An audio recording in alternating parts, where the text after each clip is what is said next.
Chapter 1 LEX. I sat in the booth of the diner, tapping my acrylic nails on the table. To say I was nervous would be an understatement, but the conversation that was about to take place was long overdue. I was trying my hardest to keep my attitude at bay, but these bitches were already 45 minutes late. The waitress approached my table for the third time to see if I was ready to order. I was getting ready to tell her that I was just going to pay for my drink and leave when I heard two loud, familiar voices approaching the table. Whose idea for it was to meet at this dingy ass diner? My mother said, turning up her nose as she took a seat across from me in the booth. Like you're accustomed to anything better, I scoffed. Do any of them dusty niggas you let run up in you even bother to feed you first?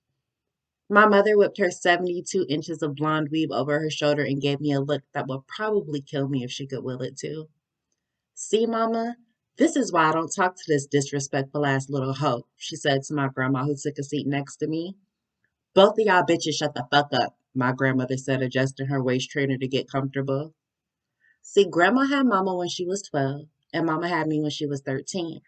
The only thing that any of us at the table had in common was the desire to be the baddest bitch in any room. And between the three of us, the competition had always been fierce. My mother and my grandmother were both extremely beautiful women, and thankfully I fell right in line with that beauty. All three of us were peanut butter complected, with shapes that could stop any man in his tracks. Unfortunately, we all had mouths that would send that same man running back in the direction he came, which was part of the reason for us meeting today. Pam, I need to know why you think that every time you get a new man, you're gonna send this child back to my house, my grandmother Ann asked. My mother whipped her weave back to the other shoulder and dramatically blinked her mink lashes and looked around. What child, Mama? That's a 20-year-old grown ass woman who needs to get a damn job. A job? My grandmother and I both yelled at her. The concept of working for money was foreign to all of us. Pam, when have I ever asked you to go out and get a job? That's what men are for, my grandmother said, looking at my mother like she had lost her mind. And better yet, when have you ever had a job? I chimed in. Well, I can't have you sitting around the house all day in them short ass shorts with Tommy there, my mother said. Well, she can't stay with me, Pam. Darren left his wife and he's moving all his things in. Y'all ain't fucking this up for me, my grandmother countered. I looked at both of these tired birds and had heard enough.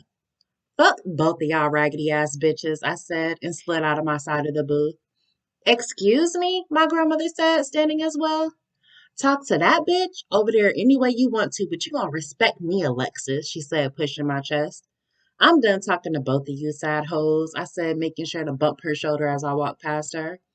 If we some sad hoes, what does that make you, Lex? My mother yelled across the crowded diner. Bitch always thinks she better than some goddamn body. You come from a long line of hoes, bitch. Step your pussy up. I ignored her and kept it pushing towards the exit and ran straight into a girl I used to go to high school with.